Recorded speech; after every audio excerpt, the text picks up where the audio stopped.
اور کوئی نہیں جو اس کا ہاتھ روک سکے، اور کوئی نہیں جو اسے کہے کہ تو کیا کرتا ہے۔ یہ کہانی ہے 3 دوستوں کی، تو آئیں دیکھتے ہیں یہ کہانی۔ نبوکت نظر بادشاہ نے ایک سونے کی مورت بنوائی۔ تب ناظم اور حاکم اور سردار اور قاضی اور خزانچی اور مشیر اور مفتی اور صوبوں کے تمام منصبدار اس مورت کی تقدیس کے لیے جسے نبوکت نظر بادشاہ نے نصب کیا تھا جمع ہوئے، اور وہ اس مورت کے سامنے جس کو نبوکت نظر نے نصب کیا تھا کھڑے ہوئے۔ اب چند یہودی ہیں جن کو تو نے بابل کے صوبے کی کار پردازی پر معین کیا ہے، یعنی صدرک اور میسک اور عبدنجو۔ ان آدمیوں نے اے بادشاہ تیری تعظیم نہیں کی، وہ تیرے معبودوں کی عبادت نہیں کرتے، اور اس سونے کی مورت کو جسے تو نے نصب کیا سجدہ نہیں کرتے۔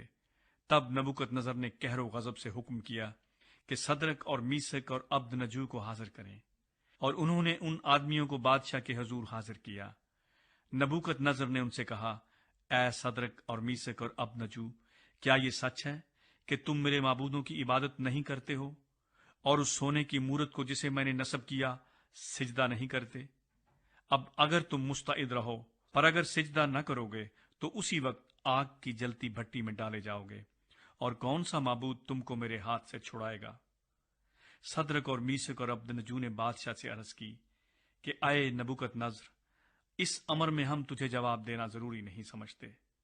دیکھ، ہمارا خدا جس کی ہم عبادت کرتے ہیں ہم کو آگ کی جلتی بھٹی سے چھڑانے کی قدرت رکھتا ہے، اور اے بادشاہ وہی ہم کو تیرے ہاتھ سے چھڑائے گا، اور نہیں تو اے بادشاہ تجھے معلوم ہو کہ ہم تیرے معبودوں کی عبادت نہیں کریں گے، اور اس سونے کی مورت کو جو تو نے نصب کی ہے سجدہ نہیں کریں گے۔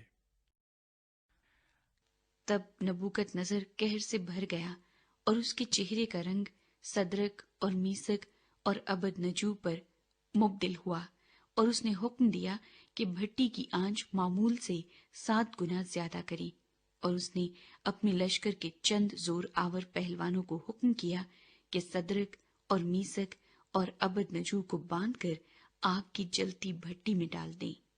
تب یہ مرد اپنے زیر جاموں، قمیضوں اور اماموں سمیت باندھے گئے، اور آگ کی جلتی بھٹی میں پھینک دیے گئے۔ تب ہو کر کہنے لگا، کیا ہم نے 3 شخصوں کو بندوا کر آگ میں نہیں ڈلوایا؟ انہوں نے جواب دیا کہ بادشاہ نے سچ فرمایا ہے۔ اس نے کہا، دیکھو، میں 4 شخص آگ میں کھلے پھرتے دیکھتا ہوں، اور ان کو کچھ ضرر نہیں پہنچا، اور چوتھے کی صورت الہ زادے کی سی ہے۔ تینوں آدمیوں کو رہا کر کے سرفراز کیا جاتا ہے۔